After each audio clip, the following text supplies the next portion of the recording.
This is Natty King, the man from the East, and you're listening to the World Vibes Radio.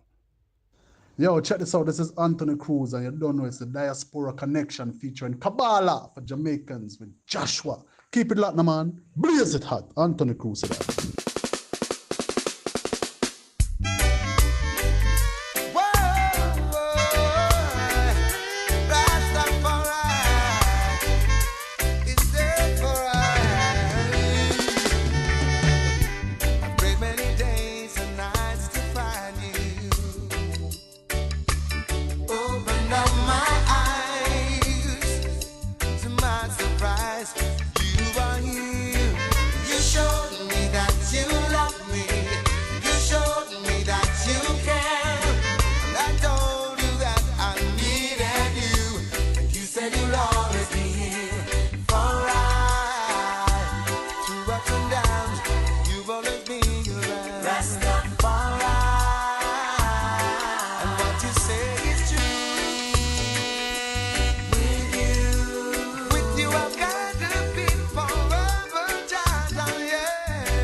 fantasy.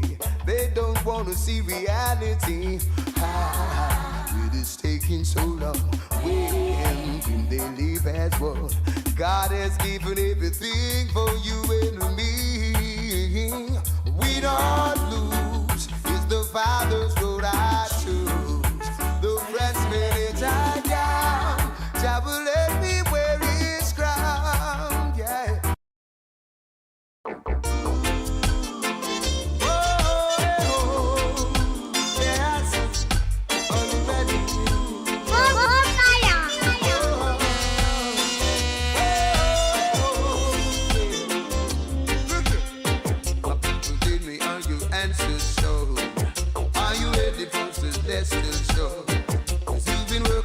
Can't work no more to make your soul secure. Yes, you've been praying every day and night, and Father Jah would shine His light. And though the heathen them are broken by, you see that live upright. Are you prepared to meet thy God and King? Are you prepared to meet thy Jah?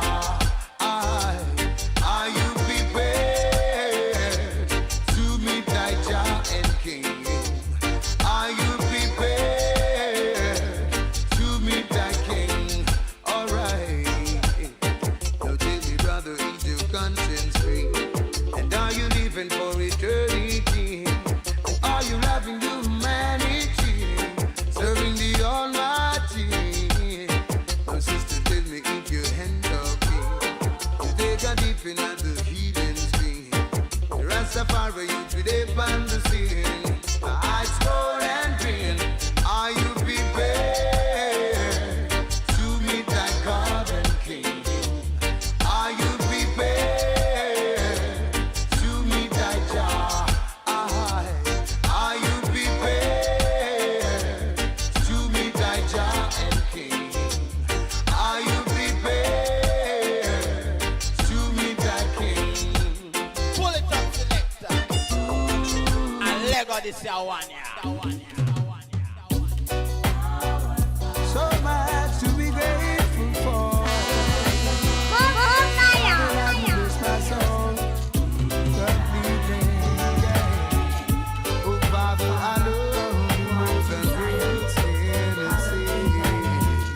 Oh, Yahweh, I need you each and every day. Oh, Father, I love you more than words can say. Oh, Yahweh, I need you each and every day. Look into my life and see what God has done. And count my blessings one by one. Oh, Jah, you've been good to me in the midst of my enemy. Preparing a table for me.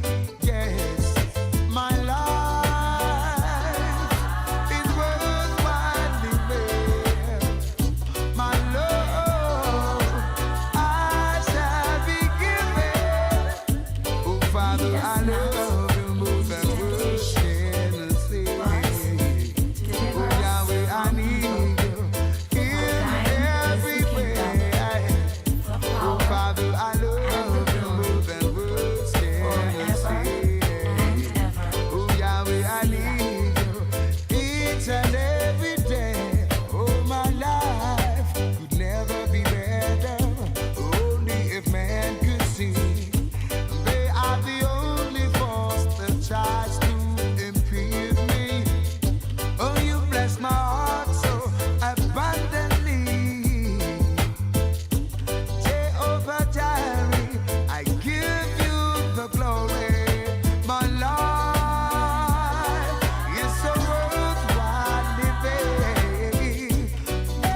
me say forward, forward, pull up that.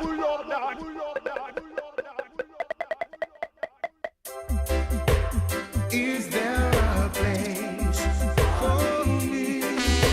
Yeah. And is there some love to give?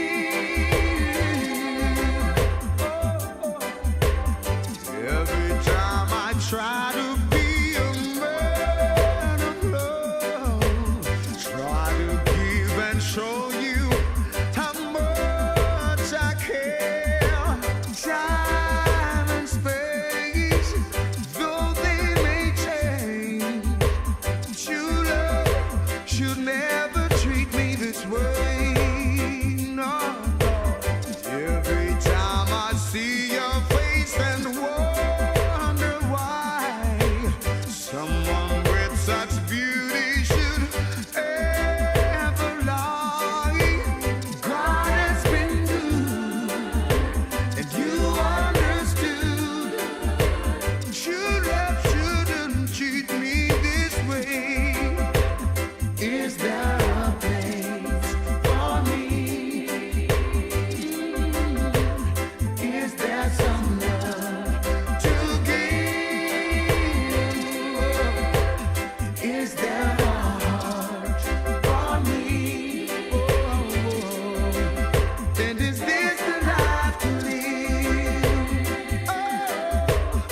Every time I see that look upon your face, it makes me feel as if I am just out of place. And God knows I've tried to stand by your side, and still you've treated me this way. Is there a place for me? And is there some love to give? And is there a heart for me? And is this the life to live? Oh, yeah. And if only you know how I feel, then you wouldn't treat me like this. No, no. If you could only see my heart, then would you play your part? And there'd be a place for me. You would have love to give, and you have a heart for me. And that's the life I want to live. Oh, well, is there a place for me? Is there some love to give? Pull it up, selector. And is there a And Lego this year one, yeah. yes, already.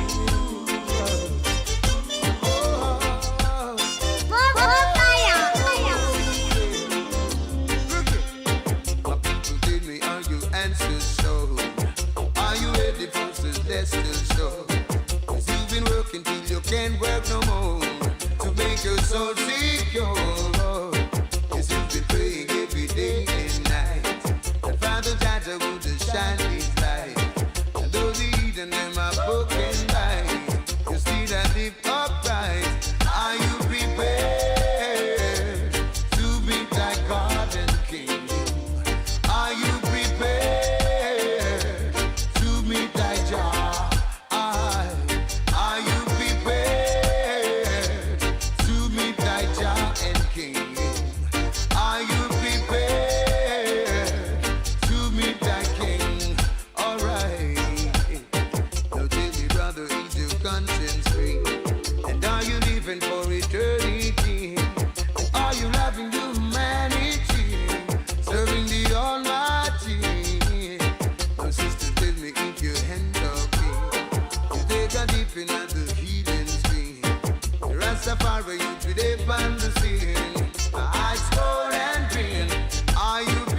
me say forward, forward, pull out that.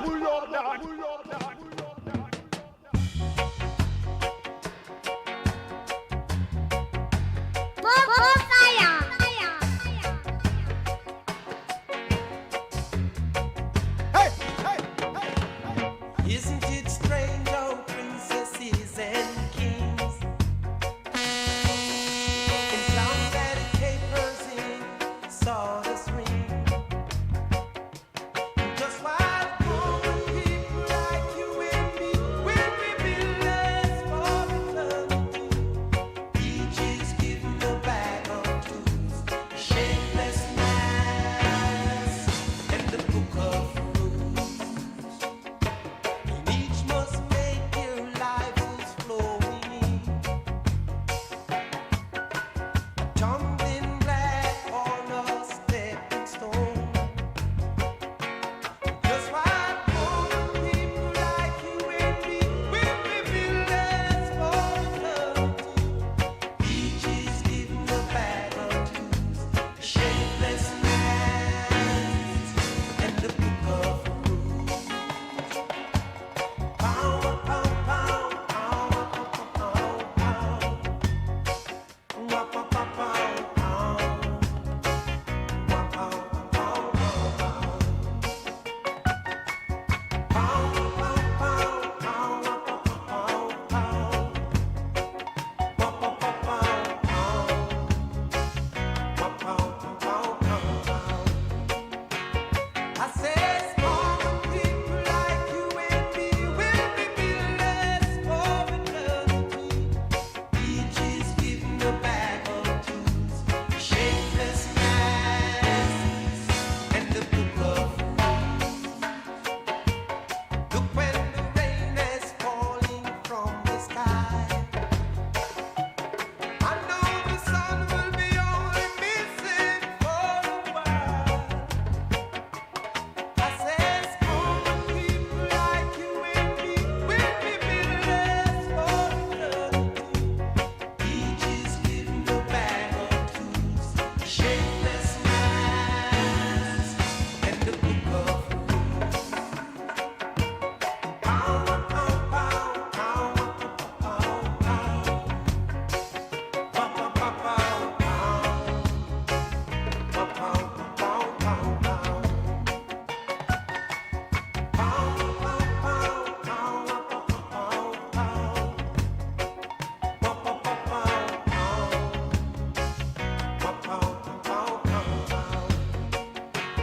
I says common people like you and me will be villains for eternity.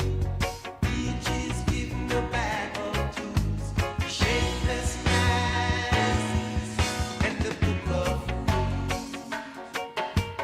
Power, power, power, power, power, power. Power, power, power, power. Power, power, power, power.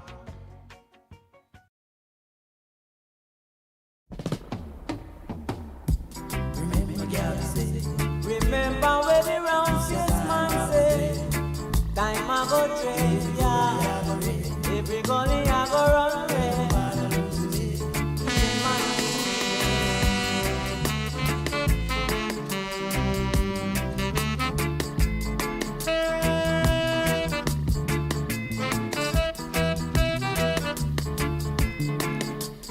I need a roof over my head.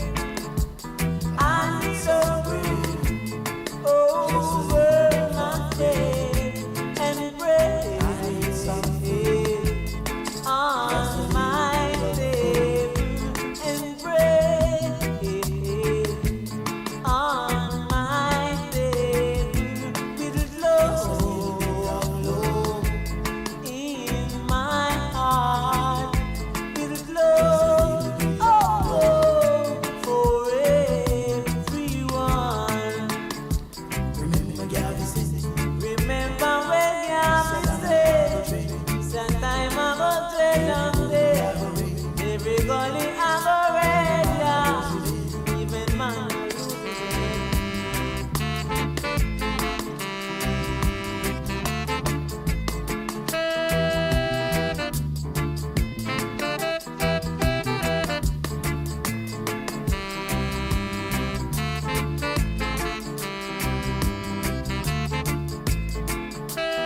it up, forward, pull up that.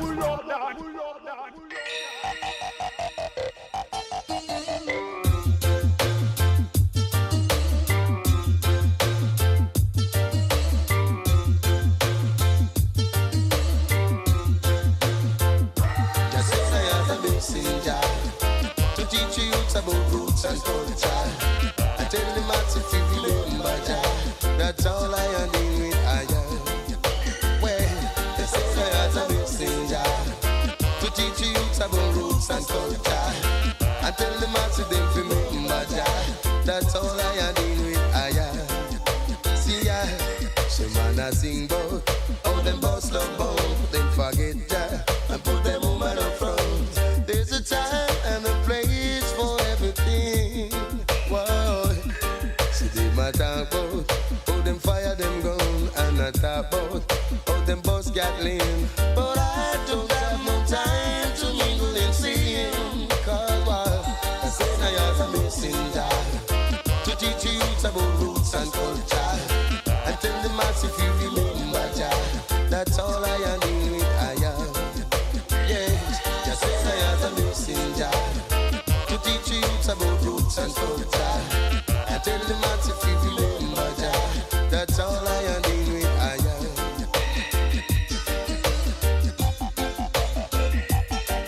You remember how Jah sent Jonah and Elijah, Moses and Noah, Martin Luther King and Marcus too. Well, they never falter. Them and they do them works and they move on. So I know they have feel hurt. I and I must carry on the words. Wow, just as I have a messenger to teach you youths about roots and culture. I tell them how to feel remember Jah. That's all I am dealing with. I am. Whoa, just as I have a messenger to teach you youths about roots and culture. I tell them how to feel remember Jah. That's all I am dealing with. I am.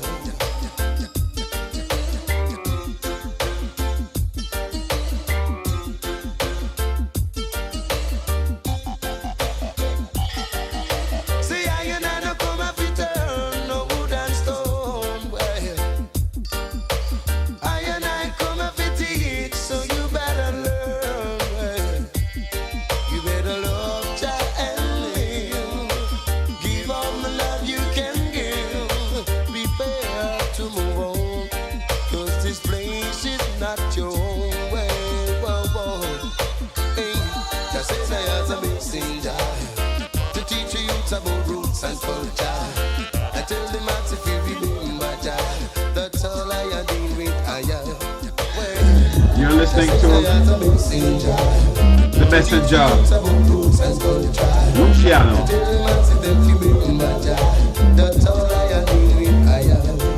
That's right, everyone. Luciano the Messenger. Him not come for turn the wood and stone, him come for teach.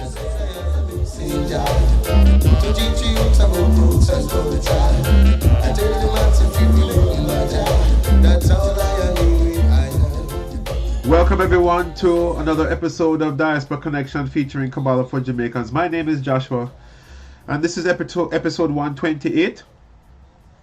And I tell you, as Luciano said, you know, we come to teach.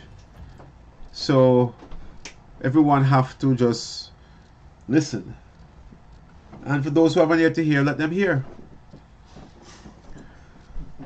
Those who haven't yet to hear, let them hear. So friends, for those of you listening for the first time, welcome. What we do here is we share the teachings, the ancient Israelite teachings known as Kabbalah. And it is September 18th, 2024. And I tell you, I have one more tune to play before we begin. And I tell you, this is one of my favorites, really and truly, of all time. Which one is that? My brethren, Silva Kalonji. The people keep your answer. Empire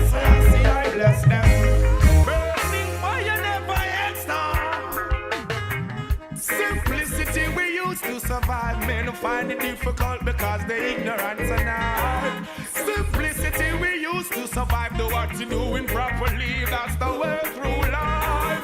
Simplicity, we used to survive. Men find it difficult because they ignorant and out. Simplicity, we used to survive.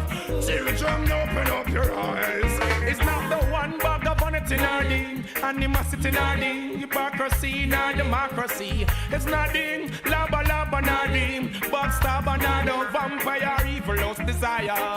It's just a meditation of my heart, pure and conscious thought. Be overstanding and be smart. Listen to the children speak the word and shine the light in the dark, yeah. Simplicity, we used to survive. Men who find it difficult because they ignorant and die. Simplicity, me used to survive. Do what you doing properly, that's the way through life. Simplicity, I used to survive. Children, open up your eyes.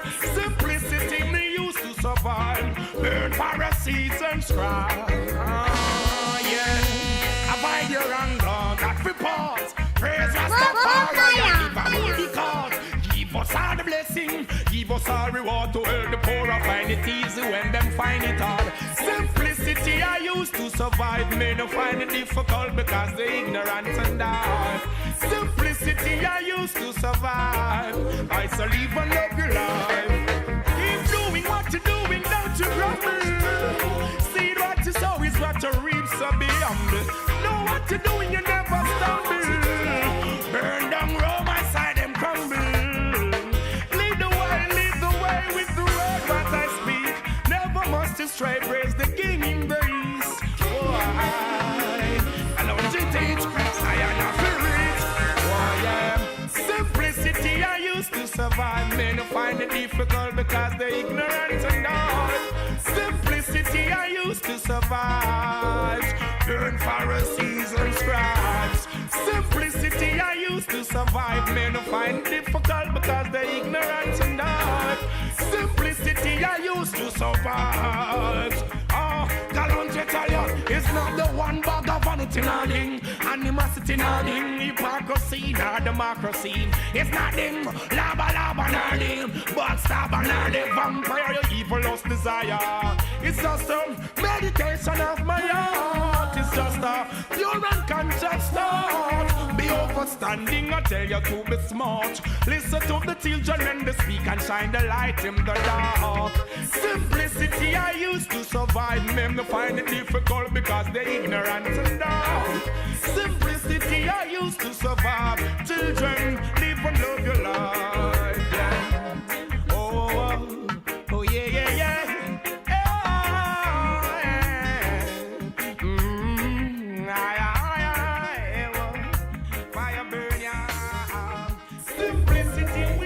Yes, simplicity. Open up your eyes. Yes, Sizzla Kalonji.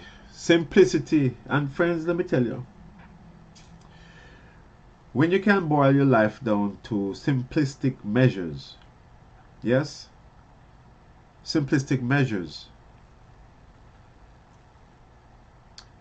just push away all the complications. When I say life not get complicated at times, you know, but it's how you deal with it. Deal with life with simple wisdom. Wisdom that you would learn in the teachings of Kabbalah. Again, for those of you listening for the first time, welcome. And for those of you who have been listening for a while, welcome back. I trust that you find the information and the knowledge that we express helpful. You know, as I mentioned last night, we're here every Tuesday and Wednesday, 9 p.m. to 11 p.m. Eastern, 8 to 10 p.m. in Jamaica. And we're actually midway through the month of Virgo, right? It is actually a full moon. And we have 15 days left to prepare for the Great Reset, known as Rosh Hashanah. Historically, it has been known as the Jewish New Year or the Israelite New Year. But basically, it is a reset. It's an opportunity for us to reset our lives. And we've been given these 30 days of Virgo as a cleansing and a time for introspection, where if we find that we've wronged people, certain individuals, we should try and go and make amends. Take responsibility for our actions. Say you're sorry where necessary. And vow not to repeat that behavior. Because it is said, those deeds that we remember, the heavenly court will forget. In other words, those negative deeds, negative actions that we performed, if we acknowledge, take responsibility, confess, and try to make amends, the heavenly court will forget. However, if we do not try to take responsibility or make amends for the negative ways that we have acted towards people, then when it comes to Rosh Hashanah, the heavenly court will remember and we will be judged severely. Severely. So, and the reason why we talk about the holidays and these cosmic openings, because that's what the holidays are. The holidays are cosmic openings in the universe that the Creator instructed Israel in how to take advantage of these openings. And the holidays are one such example of times that we should take advantage of. Okay? We need to take advantage of it. In fact, one of the very first secrets that the Creator told Moses to share with the children of Israel while they were in Egypt was to sanctify the new moon. Really? That was the first secret that Moses revealed to them, to sanctify the moon. What does it mean to sanctify the moon? It means at the new moon, which is dark night, we acknowledge the entering in of the new astrological sign. We talk about it, its positive and negative attributes. And that's what we do every new moon at the center, at the Kabbalah center. We acknowledge what's coming in. We've been given instruction about the energies and how to maintain it. So we engage. We do as the Creator says we should do. And by doing that, we will take control over the second half of the month, which is the negative aspect of the month. The moon waxes, meaning that it grows bigger through 14 days, 14 to 15 days of the new cycle. And then the last 14 days, it is called the waning, where the moon is losing its light. Or I should say the reflection of the sun, because the moon has no light of its own. Okay? And by sanctifying the moon, we are harnessing, we are taking advantage of, we're controlling the negative aspects of the moon upon our lives. Because every moon cycle, 28-day, 29-day cycle, half of it is positive and the other half is negative in every cycle.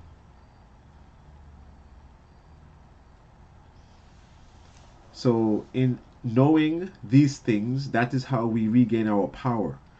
Power is in the knowledge, friends. In the knowledge.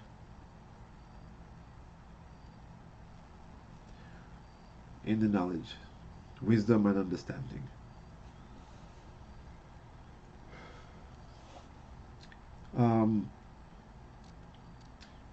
We are actually how many days before Rosh Hashanah? Today's the 18th. Today's the 18th. And let's see. 1, 2, 3, 4, 5, 6, 7, 8, 9, 10, 11, 12, 13, 14 days away from Rosh Hashanah. Okay. Rosh Hashanah begins the evening of October 2nd, Wednesday evening, October 2nd, and goes for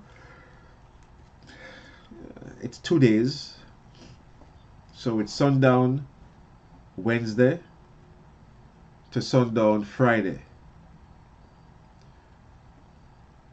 is Rosh Hashanah. And starting next week, no, actually tonight, we're going to begin a series of lectures in preparation where people who, again, you may not be able to take full advantage of this cosmic opening because you're just learning the knowledge, but you will begin to get information so that you can start to digest it. And for the next 1, 2, 3, we're going to have 3 more programs. Wow. So next week, the 24th and the 25th, and then October 1st. It's only 3 more episodes before Rosh Hashanah. I will not be on radio Wednesday, October 2nd. Alright. We'll be at the event. Right. So I'll do my best to give you guys as much information as possible before that time, because even though you may not be observing or recognizing the holidays the way you could, everybody's going to be affected, all right? This is not about whether or not you believe it or not. This is a cosmic event that is occurring where the entire world is judged. All right? The entire world is judged during Rosh Hashanah. In fact, Rosh Hashanah is the birthday, the birth of mankind. Rosh Hashanah is the 6th day of creation.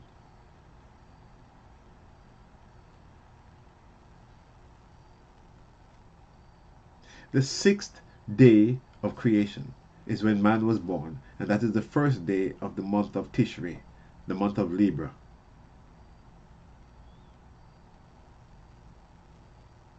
All right. So yeah, I mentioned that last night when I had paused the lecture from Mayor Yeshurun about prayer. I said that I would finish up the second half of it tonight, and I want to get to the lecture series, the series on Rosh Hashanah, because you really need to know. And like I said, even though you may not be, participating in that cosmic opening, in the events of that cosmic opening, it's still important to know, because if you don't know, you can't make the connection. And any little bit that you can know and hear will help your connection, if you want to make a connection, if you want to acknowledge and recognize that, hey, I am hearing that the Creator has created these cosmic openings for us, and the secrets are revealed. The secrets were revealed of how to take advantage of them.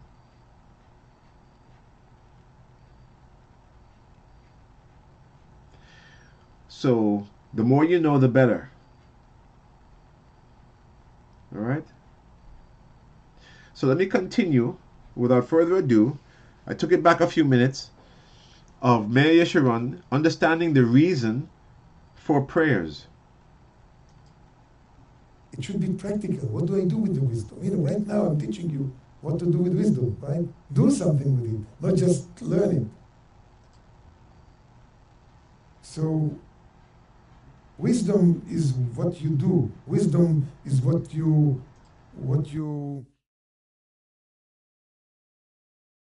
with wisdom you can connect to energy. With information you cannot.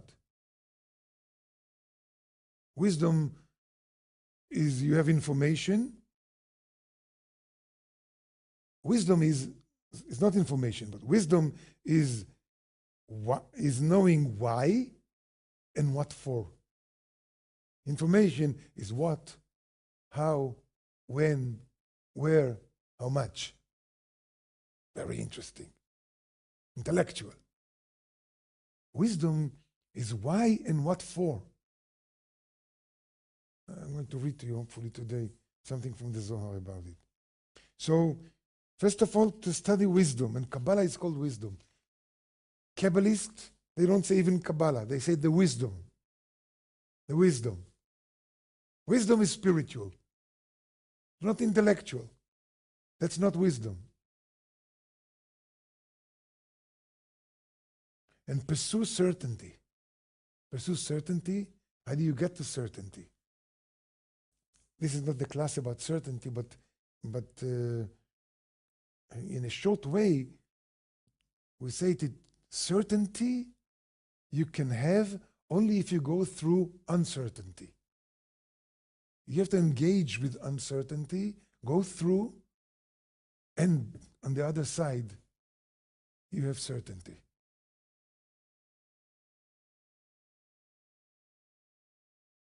I have certainty that I can walk. Big deal, right? Everybody can walk. Can you walk? Yeah. Everybody can walk, right? Anybody has doubts that you can walk from here to the other room? You have any doubts you can walk home? Well, I'm not going to make distance, but you have doubts about it? No, we have certainty. But how did we get this certainty? When we were babies, right? You started to walk and we fell. Started to go to work and fell. Rise up again and fell. Rise up again and fell. 50 times, 60, 100 times. I don't know how. And eventually we learned. You went through uncertainty. You fell again, failed. But if you rise and you don't give up, you get certainty. Spirituality is the same. It's the same. There are a lot of moments where we fall, where we fail, where we have doubts. Doubts are good. Not to stay with them. Doubts are good for us to destroy them, and through that, not eliminate them, destroying, overcoming. And by overcoming, I get certainty. So every time something happens and you have doubt about yourself, doubt about your ability, doubt about the center, great opportunity. It's true, not everybody makes it. When people fall, not everybody rises. Those who don't, well, next round, next lifetime maybe. But it has to come. That's why there is so much negativity out there in the internet against the Kabbalah Center. So much. Why so much? Because what we learn is so high, so profound, so strong, so life-changing. And you need certainty for that. That without having all this negativity coming from outside that shake our certainty, we will never get to be strong. Does it make sense what I say? It's good that it's out there. It's good for those who want to fight and be strong, right? Like every athlete says, it's great that I'm running and they are on the way. You have to jump above this, jump above that. They like it. Weightlifting, doing this, doing that. They like it. Why? That's how you become strong. You don't have certainty and be strong about it. So seeking, pursuing that. And then the Creator will open the eyes of our heart. What eyes does the heart have? Right? But we're talking not about physical seeing, but something else. Right? And then the Creator can renew within us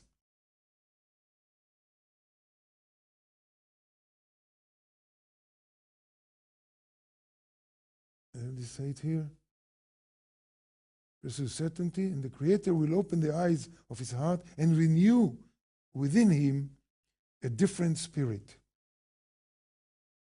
A different spirit, stronger, with certainty. with big desire.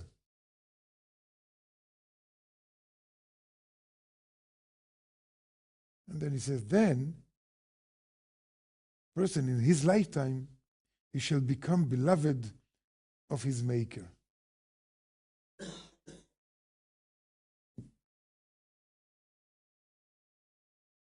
Says Rav Ashlag, and you should know that the Torah is only given to people who have heart. In 2 months, I'm going to check if I have heart. I'm kidding. But who have heart, meaning it's not the brain. It's not the brain. It's not the understanding. It's not the doing the commandments, doing, the prayers and the this and the. It's not that what the Creator wants. What the Creator wants is our heart. Rachmana liba, the Creator, He wants our heart. He wants us to do things with our heart, with love, with passion, with desire. Heart is also desire, with big desire.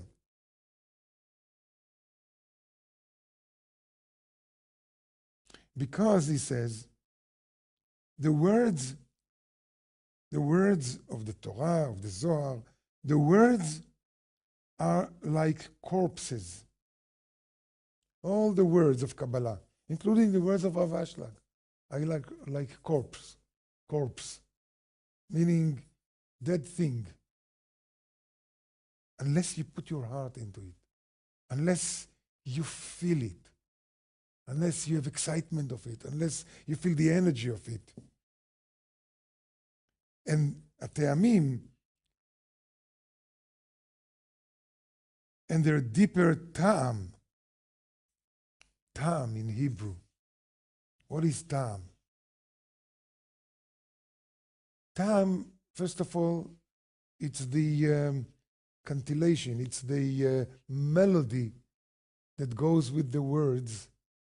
Every language has its own melody. That's why people who move from one country to another, you hear a strange accent. What is accent?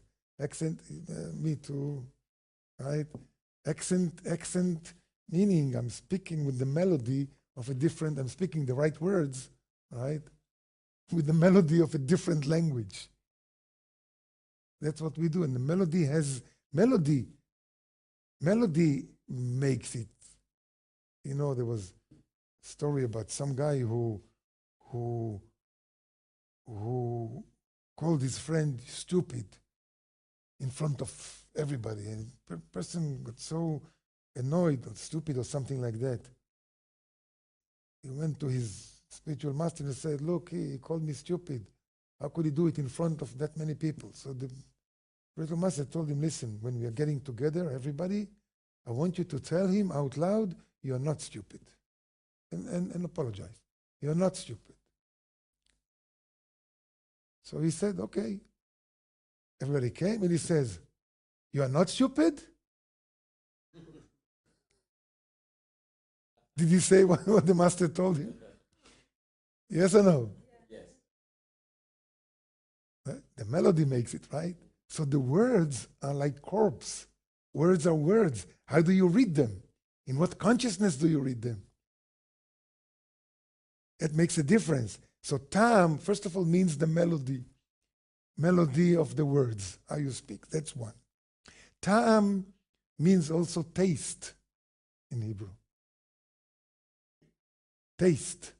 And tam also means reason. The reason why I'm doing things, the tam. So he says the words are like corpse, and the tam, which is either the melody or the reason or the taste, that's something else. This is like the soul. So the body of a human being, of anything, the body is dead thing. Even right now, where we move and talk and think and so on, it's dead thing. But it's not, it's alive. The body is not alive. The life within the body makes the body alive. Does it make sense what I say? But the body itself is dead. It's like any electrical appliance. If there's no battery or it's not hooked to the electricity, what is it? The most sophisticated computer without electricity, what is it? Piece of junk. Nothing. Then throw it away if there's no electricity. Same with our body. It's nothing. It's something only when you plug in, meaning only when the soul is inside, when the electricity is inside. These are the tam. This is the tam, meaning these are the reason.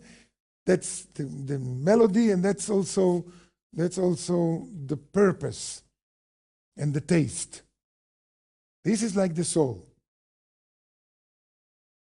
ואם לא יבין הטעמים, if a person is doing whatever he's doing, if the person is following the Torah, exactly word for word, whatever the Torah tells you to do, you do everything. But you don't understand the time, you don't understand the purpose or the reason why you do what you do.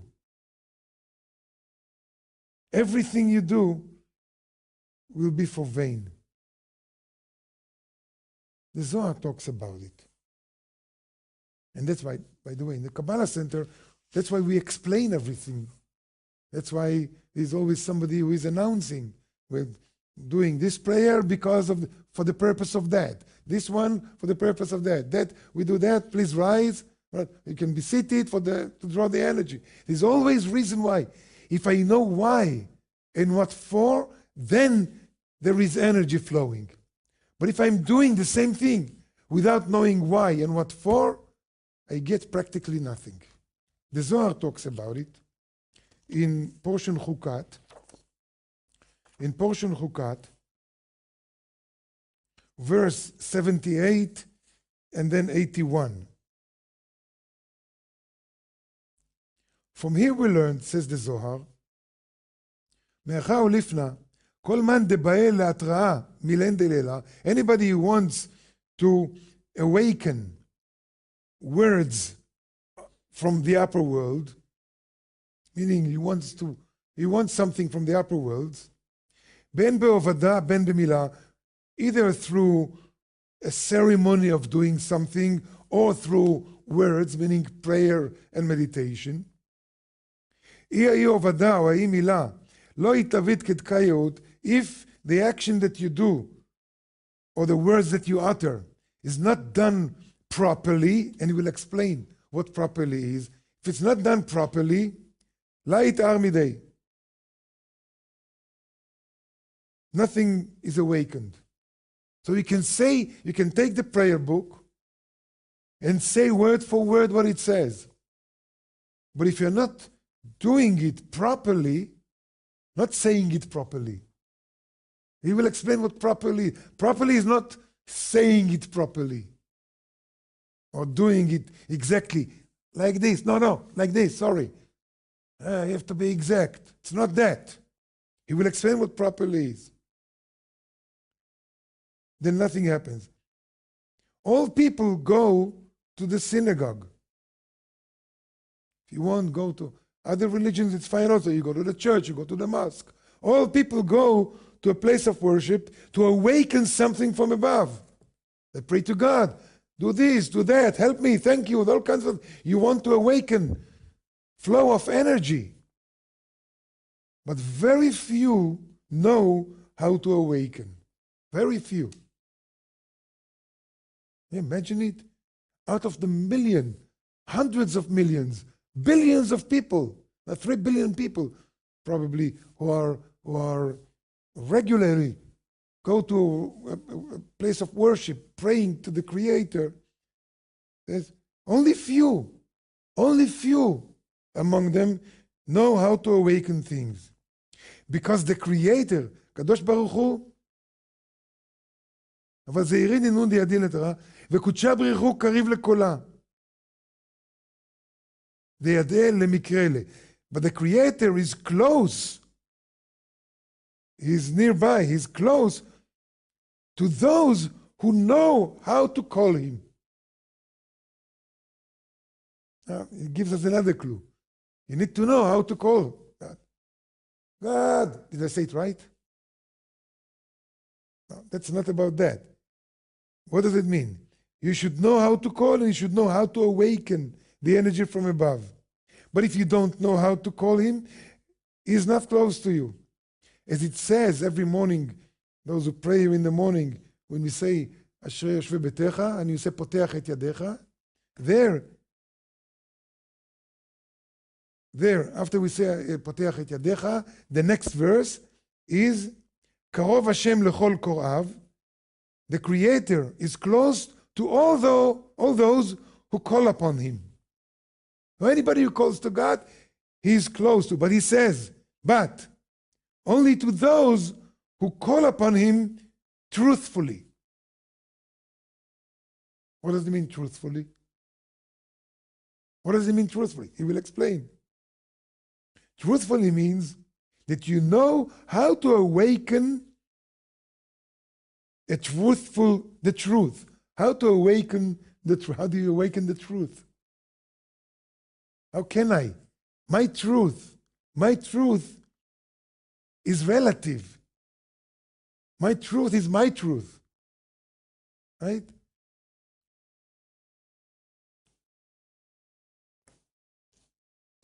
What number did I draw? Huh? You all know that, right? I tell you honest, I drew the number 9. No, you're the majority. And you say no, it's 6. And I say, no, look, it's 9. This is the truth. We're not talking about it. Because our truth is relative. Subjected to my vantage point. So he explains here. Amar Rabbi Shimon. Says Rabbi Shimon. Hacha ba'ena legala milah. Here, I want to reveal something. Tachaze, come and see. כל מן דידע לסדרה עובדה כדקאיות ולסדרה מילים כדקאיות. Anybody who knows how to do the ceremonies of connection with the Creator properly and how to say the words properly. Eventually he awakens the Creator להמשכה מילין עילאין דמתקשרן, to draw things from up there, energy from up there. Anybody who knows what to do and how to, you know how to light the candles of Shabbat. Match, you light, and you do this, and you say a certain blessing, and you do it properly, you know what to do. That's what Rabbi Shimon says.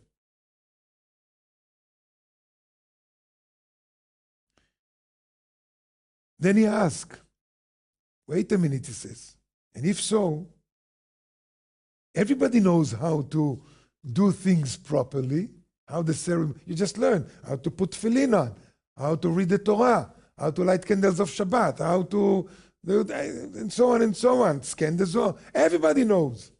You just learn, and you know that makes you connected. He says, everybody knows how to do that. So what's the difference between everybody and the tzaddikim? And the tzaddikim. What about the tzaddik? The spiritual people? The tzaddik, they know why the root of what we do and say, why, root means why, okay? ויודעים לכוון הלב והרצון. And they can tune their heart on what for.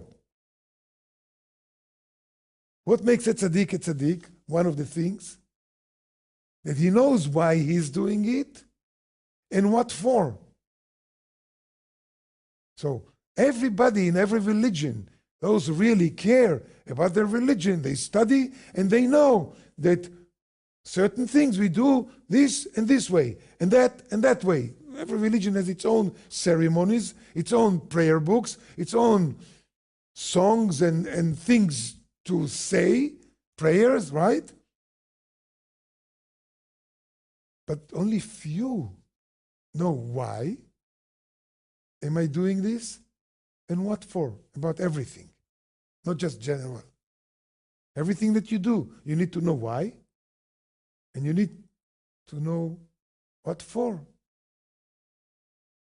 If you don't know why, and if you don't know what for, so he raises the question, what's the difference between everybody who know how to do, what to do, when to do, but they don't know why and what for, because nobody asks, nobody teaches.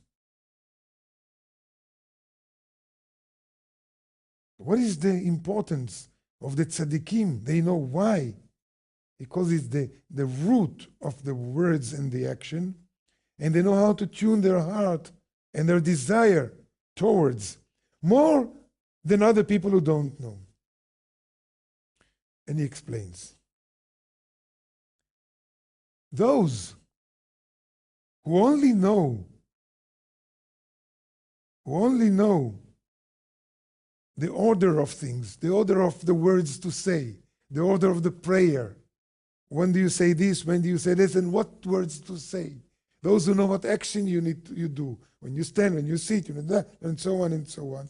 Those who don't know why and what for, those, meaning the majority, 99% of those who do pray or in religion, they draw upon themselves energy from behind the shoulder of the Creator. From behind the shoulder of a Creator. What does it mean? It's like this. Imagine you come to the class, and thank you for the video, I'm very happy, and you want me to teach you something, and I'll teach you like this. And I will explain you everything you want to know about the 72 names, about the Zohar, what we do this, then we do that, and Rav Ashlag said this, Rav Ashlag said that, and tzaddikim, and everything I can teach you. It's like listening to a tape, right? And every class will be like this. How many classes will you come? I doubt if you will come next week. Right? But you can hear every word I say. What's the big deal? What's the big deal? You come and I'll speak with, and you'll hear it through my shoulder. So you hear. Oh, you want to see my face? Okay. I'll send you my picture.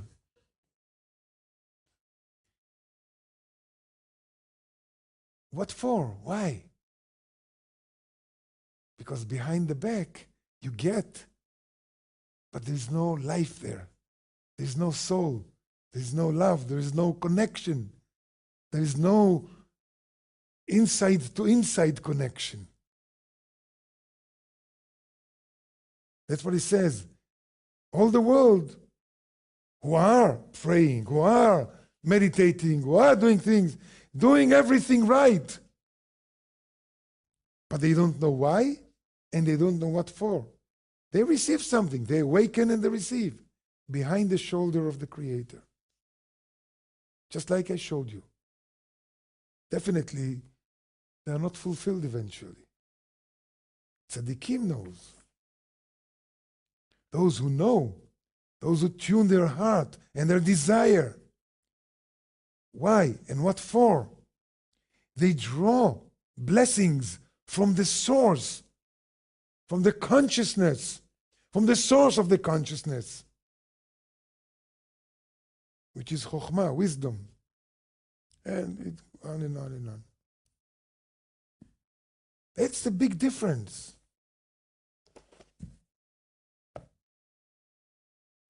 That's the difference between wisdom, between spirituality and religion. That's one of the big differences. That's why here at the center, people come and they feel good. Why? You know why? Because we explained.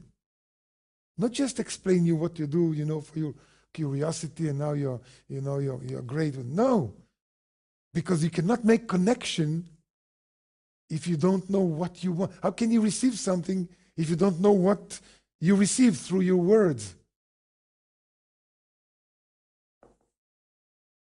That's what makes the connection. Knowledge is the connection, but not the technical knowledge, not knowing just the sphirot, but it's the understanding how it works and how can I use it for my life. He calls it, if you don't know the reasons, then everything that you work, says Rav Ashlag here, all the work that you do is in vain. It's just like someone, and this is the majority of religious people, not to mention half of the population who are not dealing with it at all. What do they get? Good people, by the way. All of them good people. What do they get spiritually? How do they nourish their soul? Nothing. Practically zero. And the other half, 99% of them, they don't know why and they don't know what for.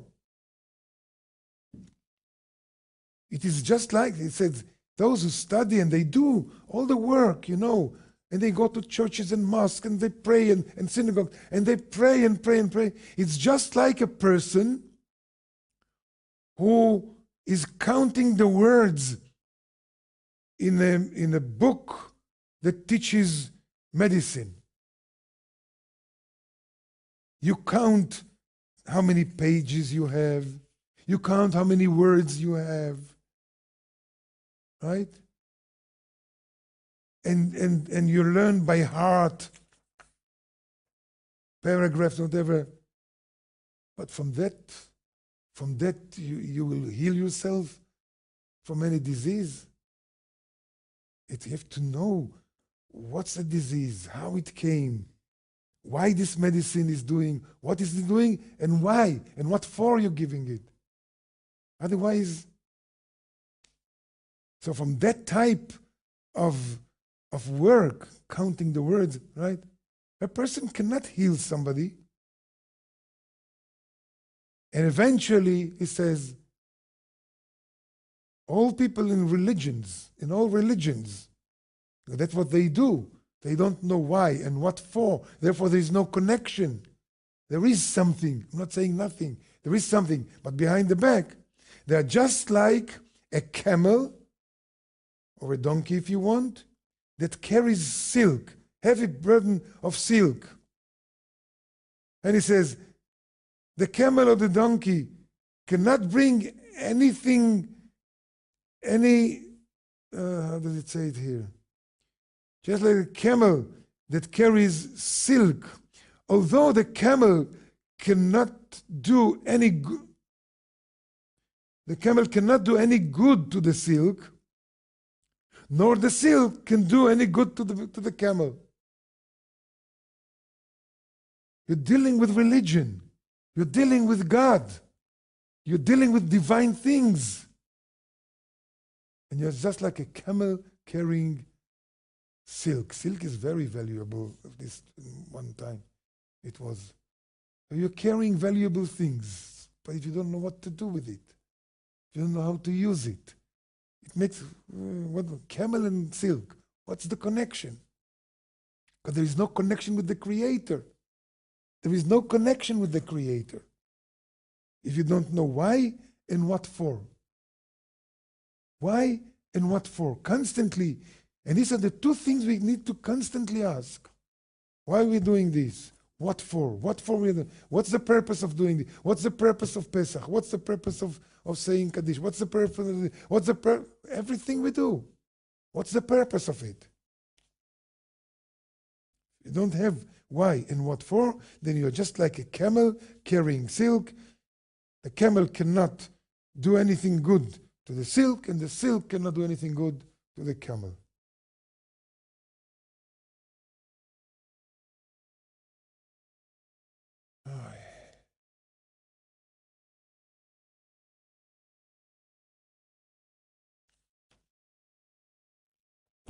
Okay, I think we're going to stop here. Oh boy. Yeah, I think that's a good place to stop, yes. Mayor, thank you very much. Appreciate you. Deep wisdom, friends. Deep wisdom. We must know why and what for. why and what for. So, let's hear why and what for this cosmic window that is approaching called the Great Reset, Rosh Hashanah. Yes? Let's find out why we should be participating in it to see what we can glean from it. Yes? This is David Guillaume, one of the senior teachers. I know David many, many years from the Kabbalah Center. And let's see what he has to say about Rosh Hashanah.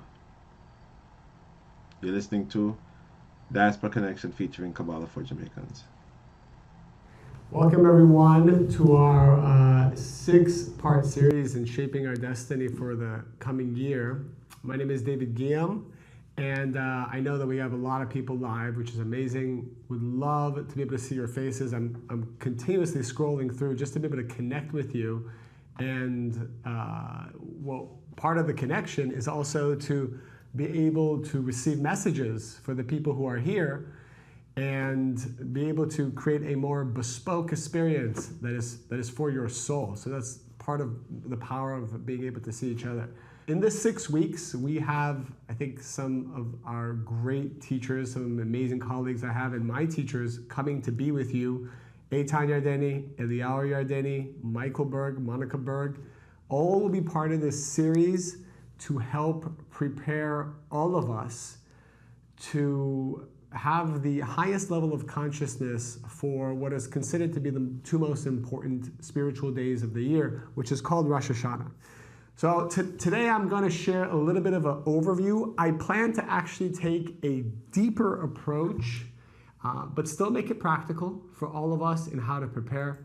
And what's also amazing is I think we have translations happening simultaneously in both Spanish and Portuguese. So thank you to our translators, and thank you for coming on from all around the world, because I know that usually in these events for Rosh Hashanah we have over 70 countries represented, and this year it will be live in New York City, which I highly recommend. If you've never experienced a live in-person Rosh Hashanah, it's one of the most powerful things that you can do in terms of transformation and creating a new destiny for your whole year. So wherever you are in the world, try to make it in New York. If not, try to go to a local center. And if not, try to join us on streaming to be able to make the connection from your house.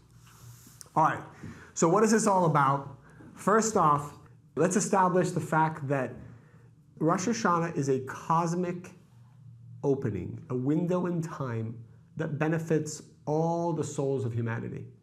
And if you remember the class that we had in Kabbalah 1, I think class 6 or 7, depending on who you took it with, we learned about the concept of the light and the vessel going through a process of what's called bread of shame, where the vessel received light that it did not earn, and it rejected that light. And that gave birth to our physical world. And we said as the vessel shattered, so did all the souls of humanity. And that was a very general understanding and overview of how our creation came about. But there are many, many more details as illuminated from the 10 luminous emanations that were given to us by Rav Isaac Luria, who lived about 500 years ago, and then further translated and made more practical by Rav Ashlag, founder of the Kabbalah Center, and then further made more practical by my teacher, Rav Berg. And so what he explains here is that when the vessel shattered, there are many other spiritual formations that occurred afterwards, all the way down to what's called Adam and Eve, which are codes. Adam and Eve, which is a famous story everybody knows about, is actually a very spiritual experience that happened in the upper worlds as well as in the lower worlds, where all the male souls and all the female souls of humanity went through a process. It says that on the 6th day of creation, which was a Friday, there is a process that Adam and Eve went through, whereby they were not supposed to engage in a certain type of connection to light for a period of 6 hours. Even the concept of 6 hours is a code, but the idea was there had to be restriction.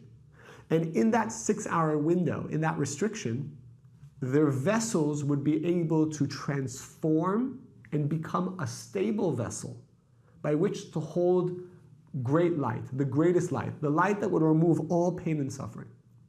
This light was called the light, and it's a code, the light of Shabbat. A lot of people think Shabbat is some kind of religious concept. All Shabbat means is the total revelation of light, which occurs on I would say it occurs every week. We get a taste of this light every Friday night until Saturday night in a potential state. But we don't fully reveal this light because our vessels haven't been built enough to receive it. So the light is there, it is available. The light of Shabbat, which means all our questions get answered, all our pain goes away, person reveals their purpose, their soulmate. Whatever challenge you're going through can be removed if you actually connect to that. But it's the vessel that's not ready. So going back to Adam and Eve, there's something they had to do for 6 hours. They had to wait to connect to that light. But what they ended up doing is they couldn't wait for whatever reason. There's a lot of secrets of why they couldn't. And they grabbed the energy before it's time. They grabbed the energy before it's time. And a lot of us can practically understand for our own lives, how many times do we feel upset, empty, needy, afraid, anxious? And instead of pausing, which is what we learned in the first class of Kabbalah 1, we can't help ourselves, and we take the energy. We take the energy sooner than we are meant to.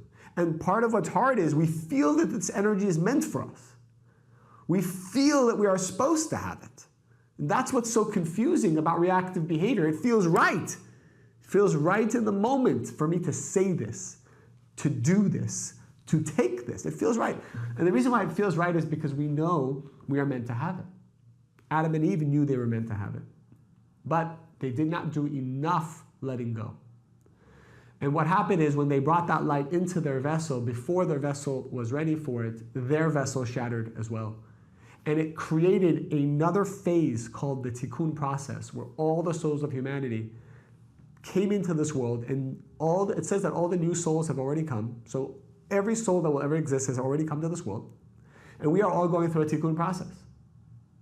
We all came from this original Adam and Eve, male and female energies, and it's now imbued in the 7 billion plus people in this world.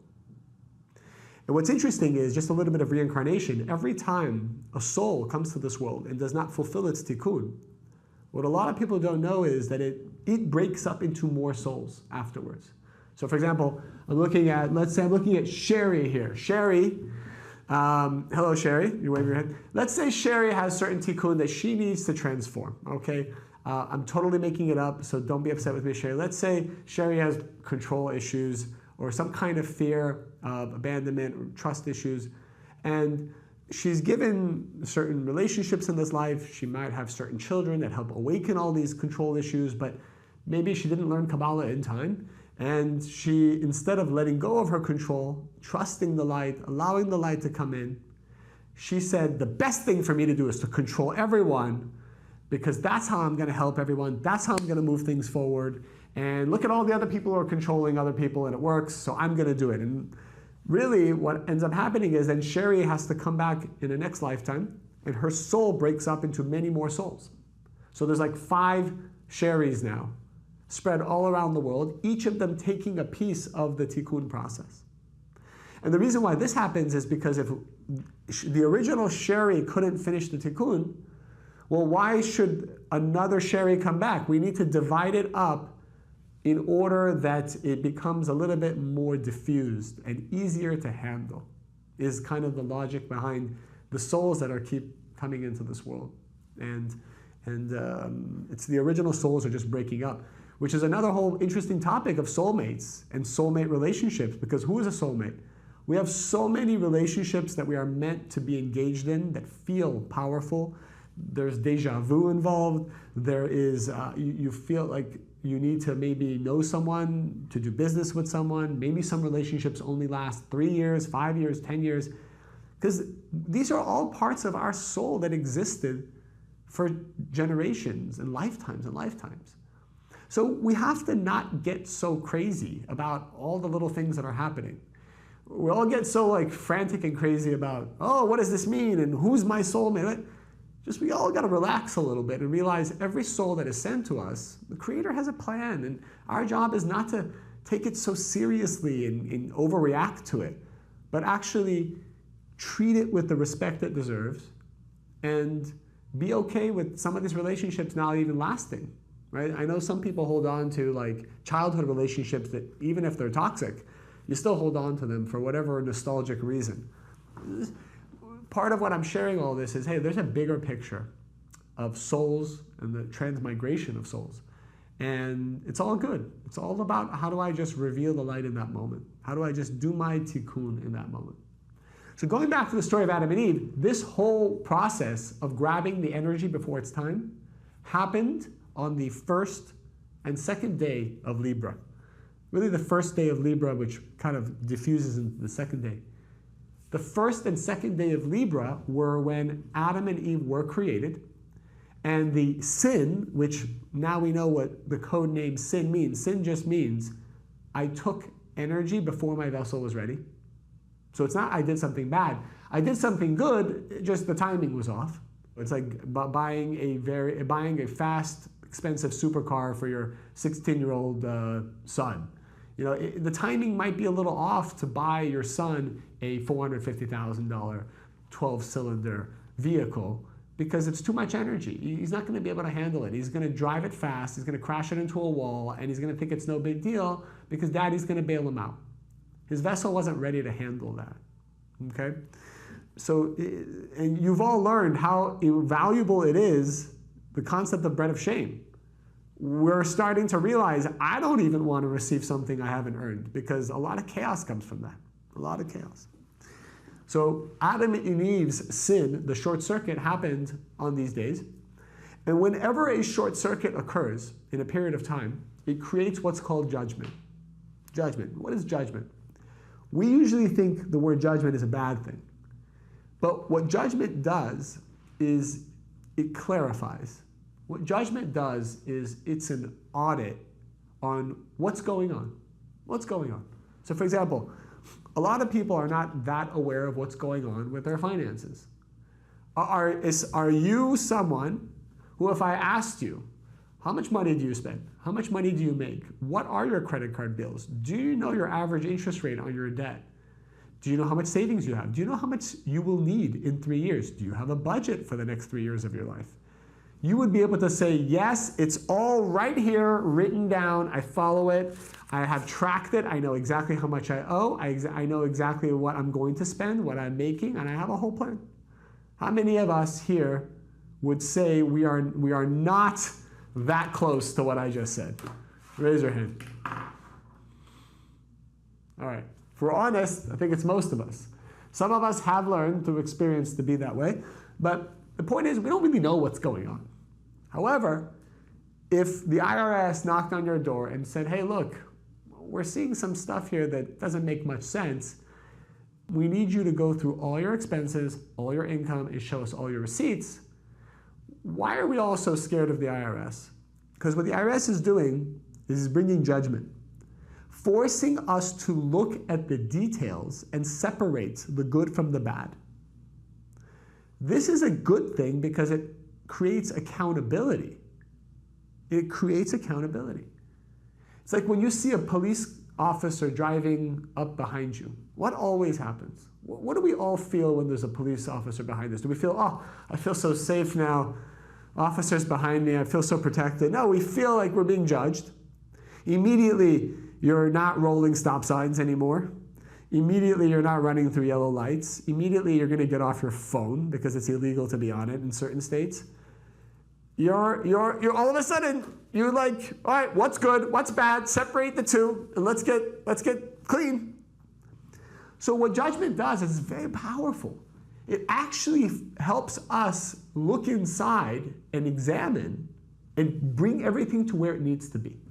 You put your phone down, you put 2 hands on the wheel, you drive at the speed limit. I mean, if I said, would you want every driver out there who's driving on the same road as your daughter and son, would you want them to have two hands on the wheel, driving at the speed limit, not running red lights? Would you say yes? You say, oh yes, I would love every driver out there to be that way. But if I peeked into your car or my car, you have a quesadilla in one hand, a phone in another hand, you're driving with your elbow or your knee, and you're playing like with the radio, right? We're going over this. I mean, we're not doing it, and that's okay because that's just who we are. But we need a little judgment. We need cops on the road. We need the IRS, whether we like it or not, because it keeps order. So every year, this judgment returns to all the souls of humanity. And what happens is actually it's a 10-day process. From Rosh Hashanah to what's called Yom Kippur. It's actually 10 dimensions of light, 10 days where the soul is being quote unquote judged. But what does that mean? It means all the good, all the bad, all the tikkun, it's all being sorted in those 10 days. Why? To give you a new soul at the end of those 10 days. What is this new soul that I get? It is the perfect soul that I need. It's the new destiny that I need that is perfect for me with all the future challenges, with all the future successes already determined, that is best for my tikkun process. Adam and Eve's short circuit was also the day of their birthday. So technically, all of us are Libra. What is the sign of Libra? It's the scales. It's the same scales as in the judicial system. It's judgment. And this is also the Libra. What are Libras known for? The inability to see clearly the good and the bad. Right? We say that Libra's main tikkun is being indecisive. Because what is it? Why indecisive? Because it's hard to see what's good, what's bad. Because sometimes we see something that's good, but the timing is off, which makes it bad. It's very hard. It's very confusing. So all of us are actually Libra in some way. And Rosh Hashanah is our birthday and also a day of judgment where everything starts to become separated and analyzed. I told you it's a 10-day process, but Rosh Hashanah is only 2 days. And that is because of the 10 days, the first 2 days represents the head, and the next 8 days kind of represents the body. The head always controls the body. And this is why the first 2 days are the most important. Because it represents consciousness. And we know in our own lives, as long as your consciousness is good, everything else is good. As long as your consciousness is good, the body can heal. As long as your consciousness is good, the sustenance can flow in. As long as your consciousness is good, people want to be around you. What's bad consciousness? Worry, anxiety, evil speech, low energy, staying in a constant state of a depressed state, and not choosing to do anything about it. All of this is a very low vibration, and we know when we are around people like that, how do we feel? We feel drained, we feel sapped, we feel like we've entered a black hole. We try to avoid those people. We try to avoid those people. If you're looking to hire somebody for your company, and they come on a call and they say, I don't even know why I'm here. I don't really like my life. I just really trying to make some money. I hope you give me the job. You're like, okay, next. You're not going to hire this person. You're going to hire the person that has good consciousness. Who do you want marrying your daughter? You have a daughter? Who do you want to marry her? Is it going to be someone that comes in with certainty, humility, strength, sustenance? That's the person you want. Not someone who has bad consciousness. So consciousness controls everything. People say, how do you become successful? It's really only one thing. It's not 1,000 things. It doesn't even matter how much money you have, where you come from, what your family is. None of it really matters. All that matters is your consciousness. Right? You heard the famous quote, I believe, from Warren Buffett. He said, if you took all the money of the world, you put it all together, and you equally distributed it to everyone in this world, right? So no one had more or less money. In 10 years, everyone would have, it would go back to the original distribution of wealth. What does that mean?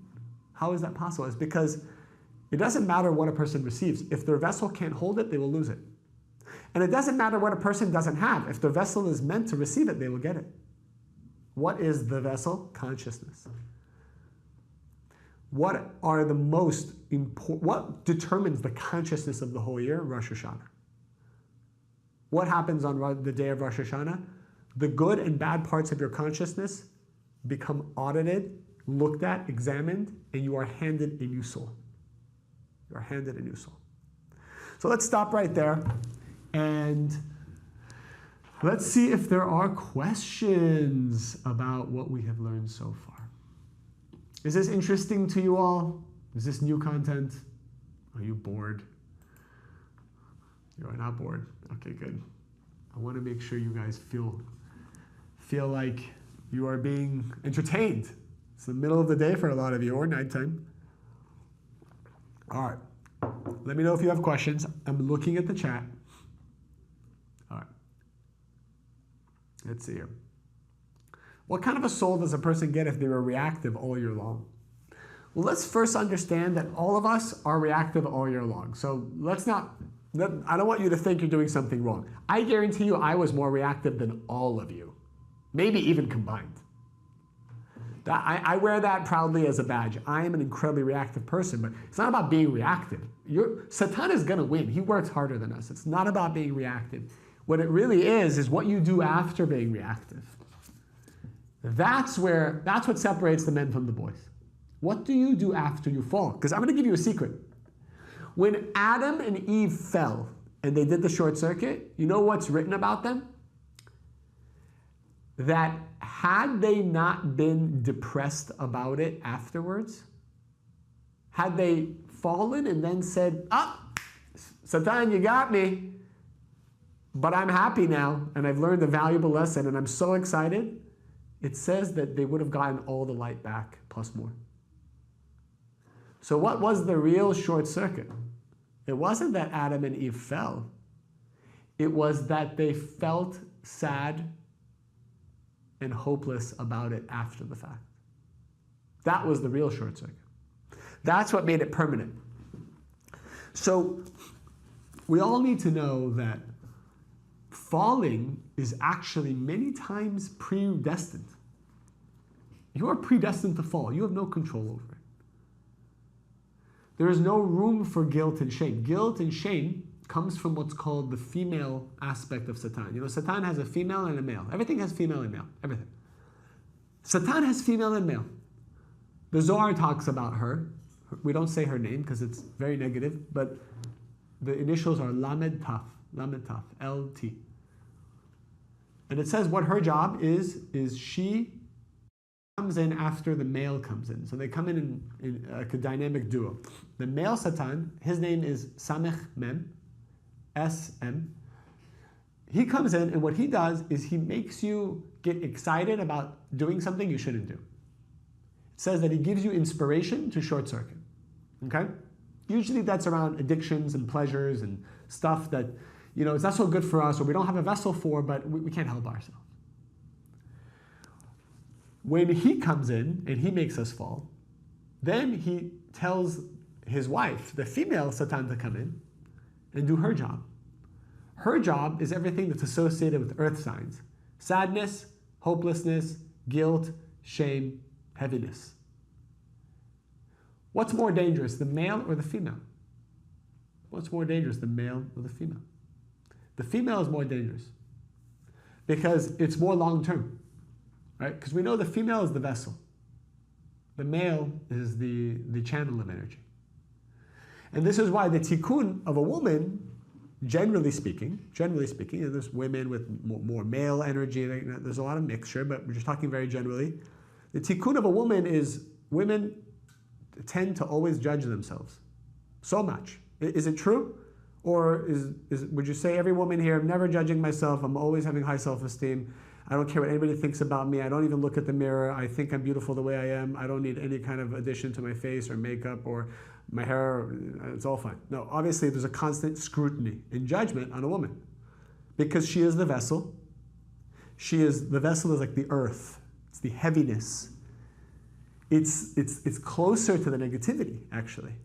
Not that a woman is more negative, quite the opposite. A woman's even more spiritual, but because of her spiritual makeup, there's a tendency to feel that way.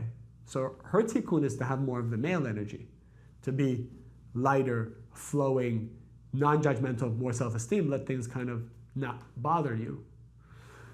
The male tikkun is actually that it says that the main tikkun that came from Adam, men are very weak. I don't know if you know this, but men are incredibly weak people. They appear strong, they try to look strong, but that's to overcompensate for the fact that they're weak. Remember, where did Adam come from? From the Bible, it says Adam came from the soil. Adam literally means soil. Adam. It's like the soil, the ground. What is soil? It's very soft. It's very weak. Where did Eve come from? Where did the female energy come from according to the Bible? Do you remember? Where did she come from? The rib, the bone. What's stronger than bone? So actually women come from a strong place. That's their essence. Men come from a very weak, soft place. This is why the male is attracted to its kind, which is the female, generally speaking. So the female is soft, right? Soft on the outside, so the male is attracted to that. And the female is looking for someone strong, attracted to what the male is pretending, kind of like outwardly being, even though inside is very soft. So it's very beautiful, all of these things. I'm not getting into male-male relationships, female-female relationships, but all of that follows the same logic, because usually if it's two men who are attracted to each other, there's something happening on a soul level, as well as women happening on a soul level that's more female. So there's a lot of classes about that as well. So going back to it, the man's main tikkun is actually to be more strong, more decisive, less falling to the male satan that's always after the man, always making the man chase after addictions and false fantasies and illusions. Right? Woman is more spiritual. She sees more the future. She understands more how to manifest. It says that a man who doesn't have proper female energy in his life, doesn't have to be romantic, just a good female energy in his life, will never be able to manifest his potential. It comes from sustenance or any kind of wisdom, always be missing it. So, and the Ari says that ultimately the final peace on earth will come through the energy of a woman. But it's a code. It really means through the vessel correcting itself. All right. So this was a long answer to your question about what if we were reactive all year long. If you're reactive all year long, wear it as a badge of honor. Now is the time to learn the lessons of the mistakes we made and feel really good about the amount of wisdom we now have. It is good to fail. So many people I know who have climbed the ladder of success, what they tell everyone is they try to do so many things, and if they fail, they feel they won, and if they won, they feel they won. They fail fast, and they're so okay with failing. They don't even care about the embarrassment. If you don't try, you won't know. So it is not a bad thing if you were reactive all year long. Now is the opportunity to say, well, I want to find out. This is what I would do. I would write down every time you were reactive and what did you learn from it. Let's get positive about it. Let's get positive. All right, let's look at some new questions. All right, what does it mean that we get a new soul? What it really means is we're handed a new destiny based on the actions of the prior 365 days. And it's not just based on the actions like karmically. It's based on who are you today and what unique challenges do you need to elevate you to the next level. That's really what it means. Kabbalah doesn't necessarily subscribe to karma, meaning I hurt someone, therefore I need to get hurt. That's not usually what happens. It's I hurt someone. Well, why did I hurt them? I hurt them because I felt afraid. So what I'm going to have to experience in next year is another moment of being afraid, so I have the opportunity to correct it. It's not that I hurt someone so someone's going to hurt me. That's not what it is. The real punishment is that you keep experiencing the same fear over and over again, because that's where the pain is. Our true pain has nothing to do with what other people are doing to us. Our true pain is the fact that we live with limited belief systems and limited consciousness. That we live with anger. That's what's really painful. That we live with certain sadness deep down inside that we haven't healed. That's painful. That we live with paralysis over things. We're afraid to do things. That's what's painful. And all the other people in our lives are just there to poke at it. Poke. Poke your anxiety. Poke your stress. Poke your need for approval. Poke your need for everybody to like you. Poke your fear of being rejected. Poke your systems you've created that nobody will betray you. They sit there and they poke at it all day long. What's the best way to get people to stop bothering you? Have nothing that bothers you. I mean, it's that simple. What are you going to do? Convince 8 billion people to leave you alone? Hey, everybody, stop bothering me. Hey, everybody, stay away from my daughter. You bad person. Hey, what are you going to do? What are you going to do? Even if you could control the way people treat you by isolating yourself, how are you going to control the way they treat the people you love? It's impossible.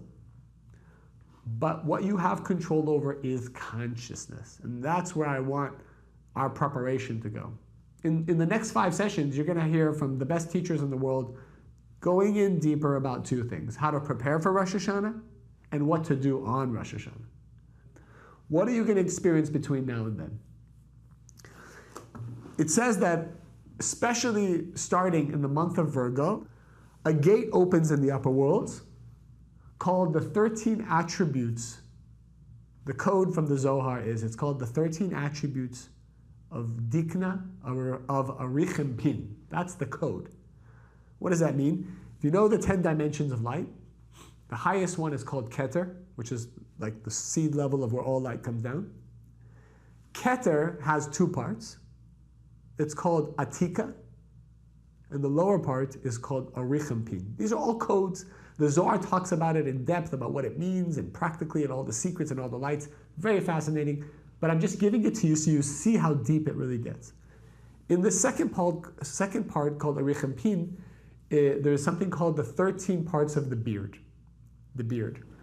Have you ever see you see all these pictures of like spiritual leaders with their beards? Like Moses has a beard, Jesus, like all these people have beards.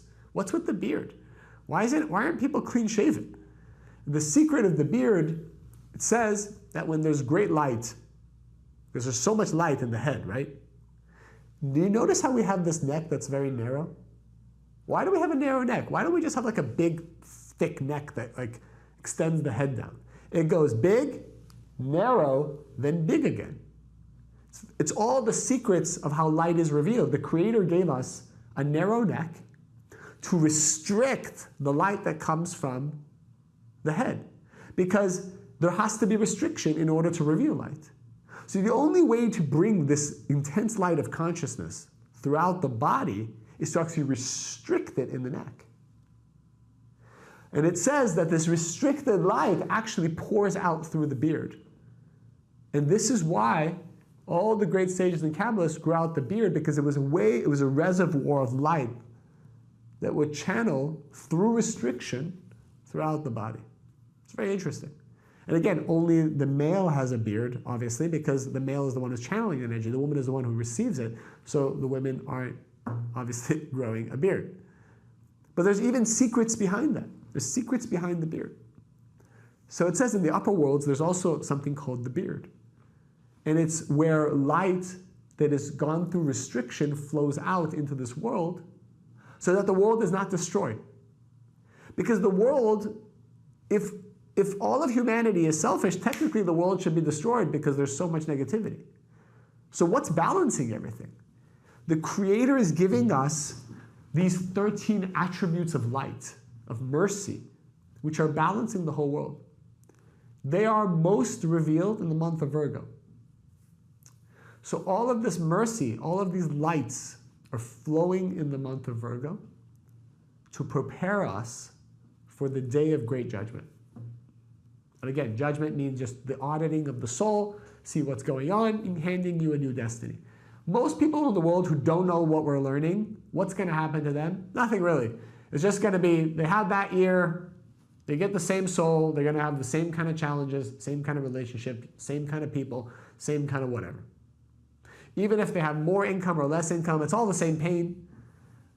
People I know who were worth nothing and then they were worth millions of dollars, guess what? They feel the same. After the euphoria wears off for a couple of days, they have the same fears, the same anxiety, the same pain, because it's the same soul. So it doesn't really matter what's going on the outside. It really just matters what's going on the inside. You do not need to grow a beard. This was not the purpose of why I gave you this lesson. So let's not do that. If you want to grow a beard, you can. It's interesting, the beard look is in. Right? There's a lot more people growing the beard. There's a whole industry around the beard. Beard oil, beard combs, beard whatever. It's interesting. I think it's because people are feeling the additional mercy that is coming from the hair of the beard. Okay, what do these 13 lights represent? What is 13? 13 is the numerical value of the word one in Hebrew. One, echad. Oneness. It's also the numerical value of the word ahava, love. 13 is. And it's also the numerical value of the word deaga, which means care. So oneness, love, and care all have the same numerology, which indicates they all have the same energy. What else do we know about 13? How many signs of the zodiac are there?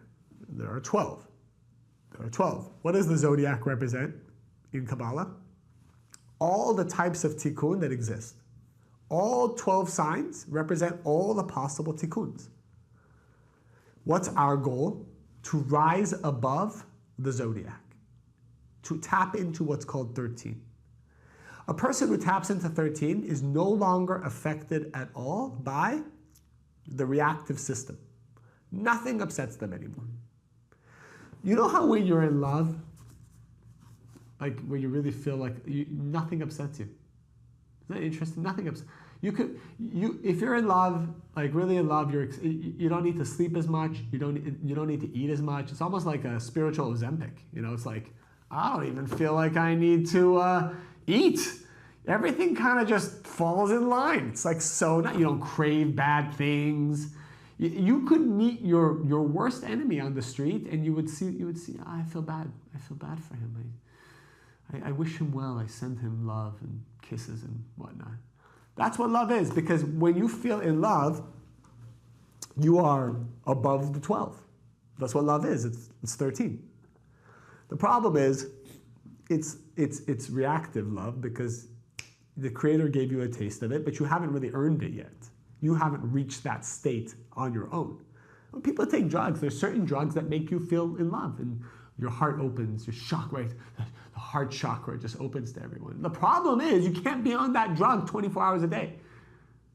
Your serotonin levels would tank and you just be in total depression. That's the only problem with outside stimulation to make you feel love. However, if we work on it from the inside, which starts by loving ourselves, which starts by overcoming the female Satan, which starts by stopping being so heavy about everything, right? Did you notice that when you start to study Kabbalah, you actually are getting more heavy about everything? Because the female opponent's coming in saying, whoa, whoa, whoa, you want to be spiritual? You know how you'll be spiritual? Beat yourself up about everything. That's how you'll be spiritual. So it's look at some of our friends who don't study Kabbalah. They're living free, just traveling the world, doing whatever they want, short-circuiting left and right. They're not so heavy. It's actually not so bad for them. The problem is when we learn this wisdom, we make everything so bad. I'm reactive. I'm so reactive. My tikkun, my tikkun, my tikkun. The Rav used to hate people talking about their tikkun. He said, stop talking about your tikkun so much, so heavy. Just be the light. He said, just be the light. Just Have good consciousness. No, what's my tikkun? Please. Does it feel good when someone says, oh, my tikkun? Love, oneness. What do we know about oneness? Oneness is also 13. Oneness indicates simplicity. Be simple. Be simple. Why you got so much going on in your life? Why are you trying to do so many things? I talk to people and they're like, how do I achieve my goal? I'm like, what's your goal? 10 minutes later, they told me 19 things. I'm like, you have 19 goals? What's going on here? How are you going to do that? What's with the FOMO? Pick one thing. Stop trying to be somebody you're not. That's the big thing.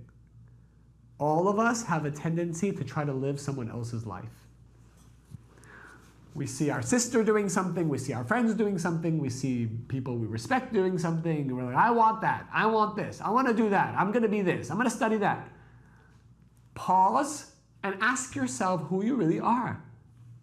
How many of us are living a life for somebody else? Even if it's your spouse, even if it's your kids, how many of you are living a life that is inauthentic to you because you're trying to be a good mom? What are you teaching your kids? Kids, listen. The important thing to do is to completely abandon everything that makes you happy, all your dreams, ambitions, and what's authentic to you, and to sacrifice and suffer for the people around you. That's what I want you to learn, and you should do that for everyone in your life. So when you go to school, make sure you suffer for other people's happiness.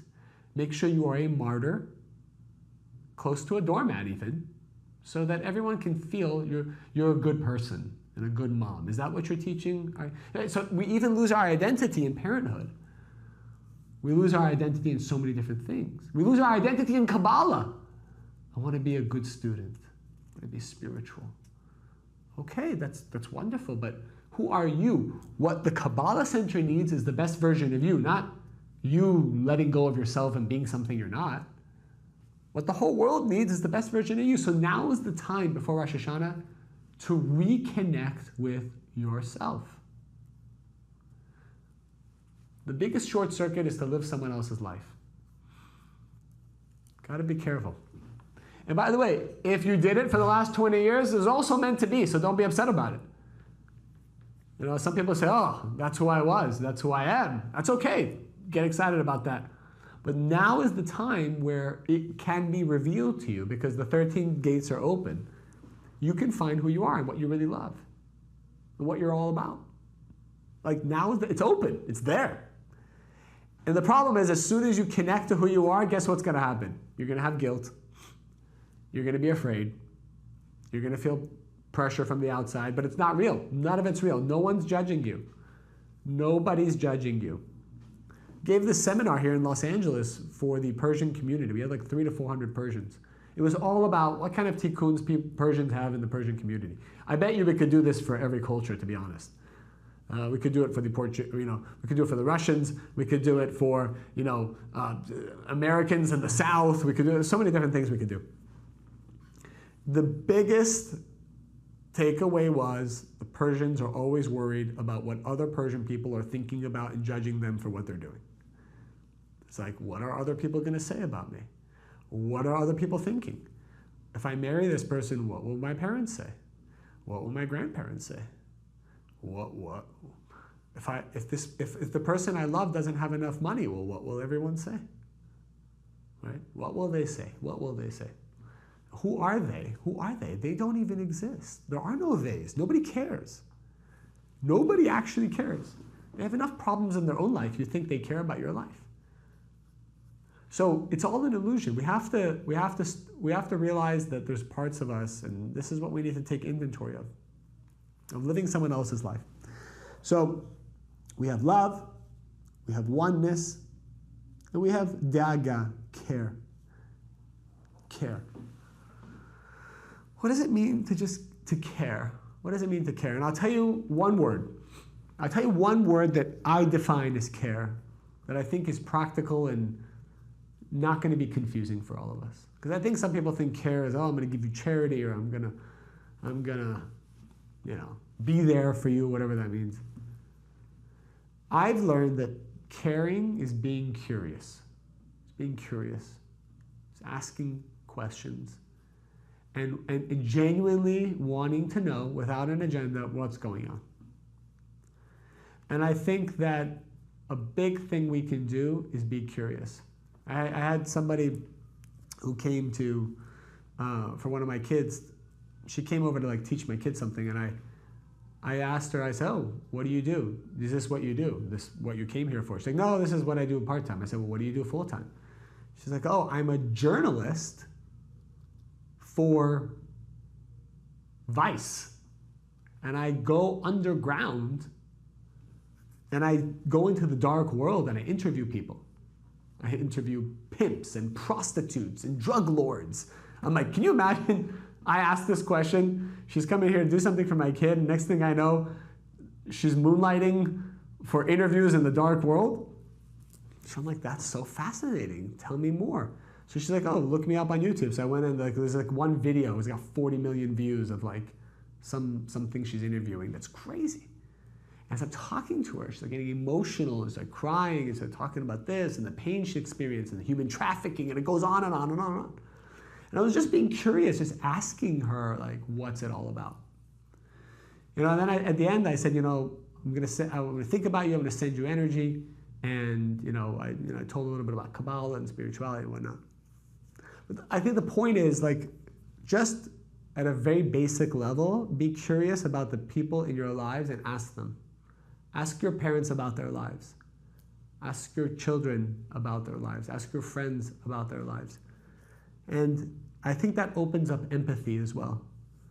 It opens up empathy. The care category is a little more challenging because there's a lot of ways to care. I'm just sharing with you one way that I've seen people are just kind of closed off. They don't really want to know. And I think it's important to ask in a non-invasive way, but from a place of love that you really want to know. So these are the three things that we can best focus on right now to help us prepare for Rosh Hashanah. All right, let's get some questions out there, and we are nearing the end of our session. We have a few minutes left.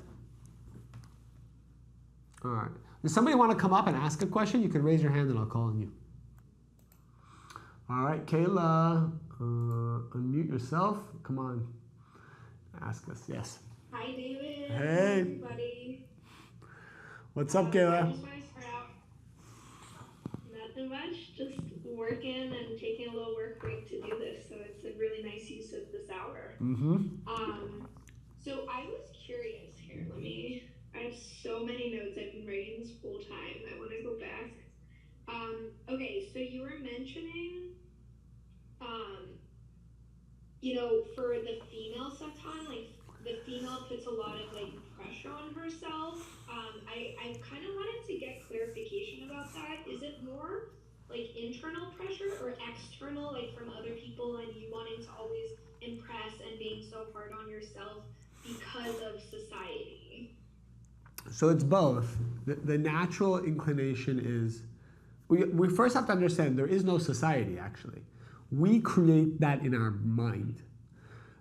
We think people are judging us. And whenever you think someone's judging you, it's only because you're judging yourself or you're judging other people. So no one's actually judging you. And I know this because you talk to people who don't judge themselves, who just are moving forward. And when you ask them, what are other people thinking? They're like, I don't know. I think everyone's just, being cool and minding their own business. So you see this direct correlation.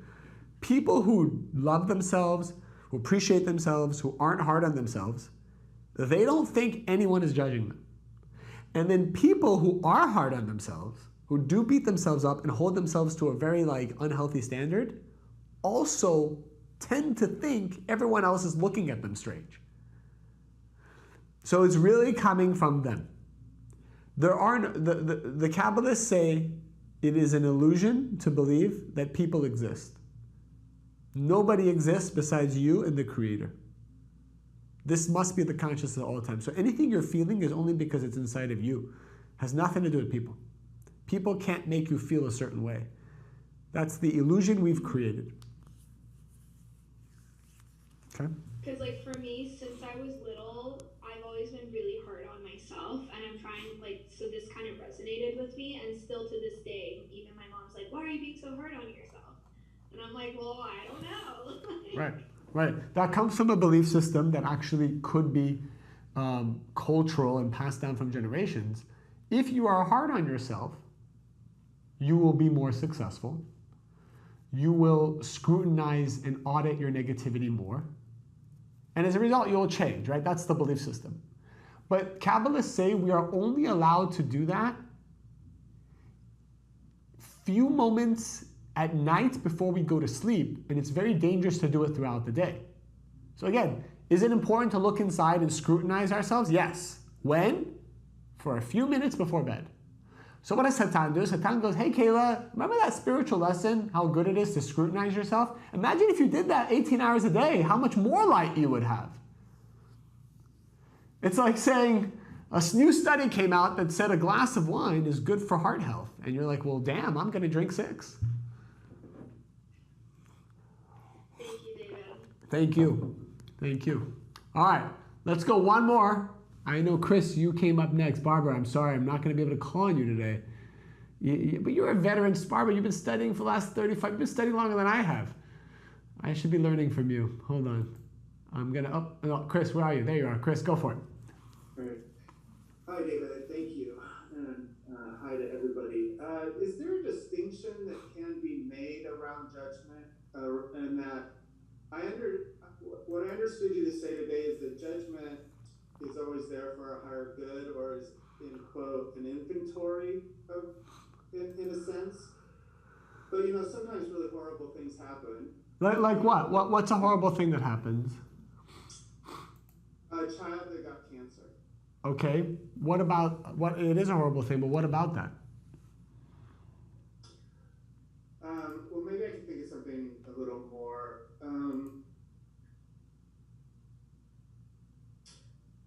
Well, I guess the only way I know how to say it is, horrible things do happen to people.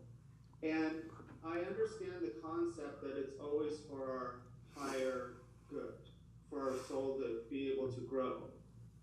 But some things are really, really horrible. So I'm just wondering if there is an addendum. So let me ask you a question. What are the options we have? Let's go to it is a horrible thing. Let's say a child gets cancer. What are my options when I hear about that? David's options? Yeah, David's options.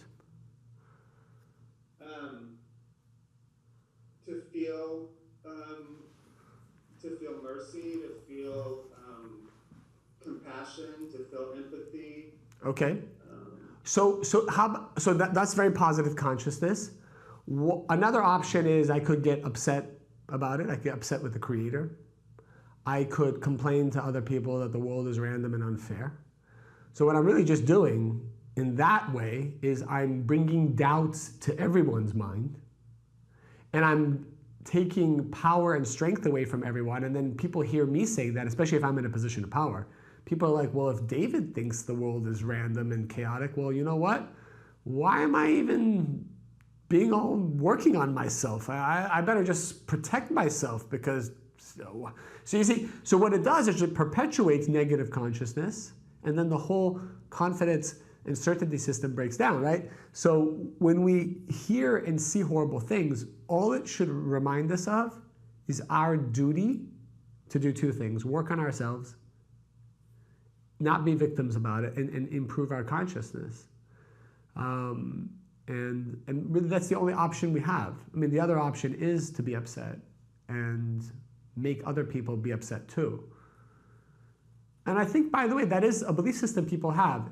I know people who like to create chaos because they think the chaos will speed up the change. But this is actually the Satan's belief system of change. And it is true, if more chaos equals change, right? But what we're trying to do, at least Kabbalistically, is can we inspire enough people to create change through mercy, as opposed to pain and suffering, doing it through chaos? Thank you. Thank you. Thank you. All right, everyone. That brings us to the end of our session. Thank you. We'll see you next week, same time. All right, so wow. Talk about non-intuitive wisdom,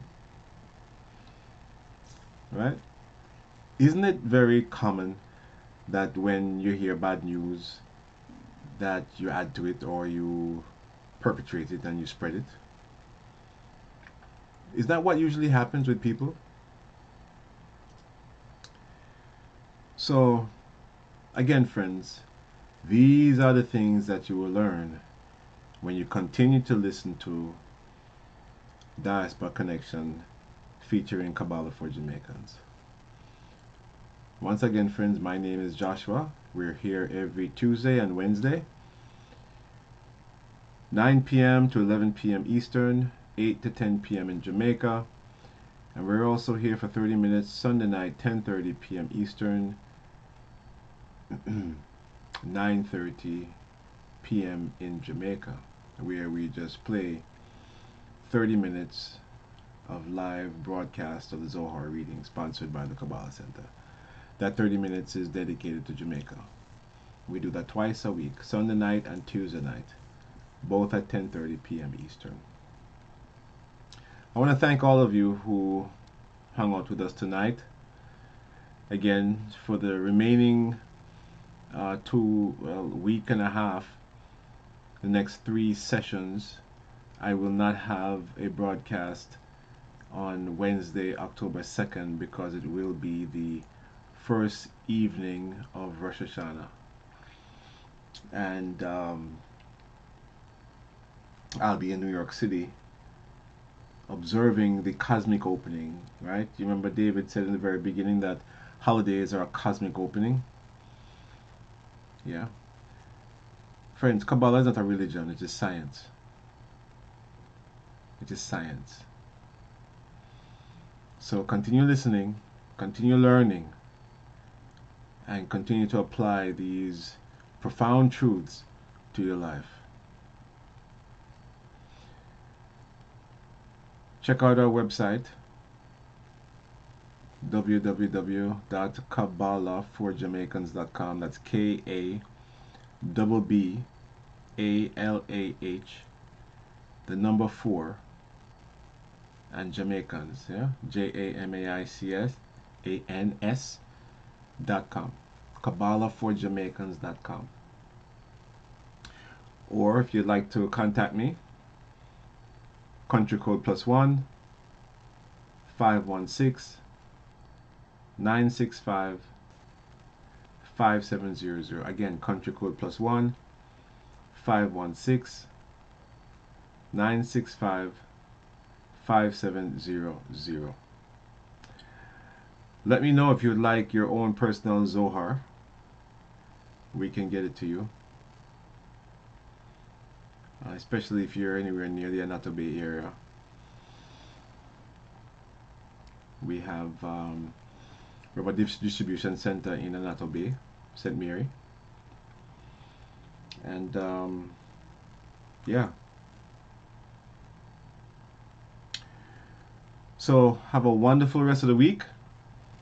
Enjoy your weekend. Oh, also, if you would like to observe the Kabbalistic Shabbat, which we stream Friday night and Saturday, give me a call. We'll send you the Zoom link. It's free, friends. It's free.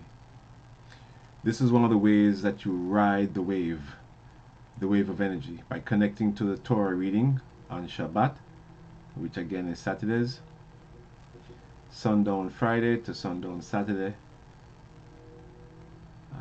These are the things that bless my life.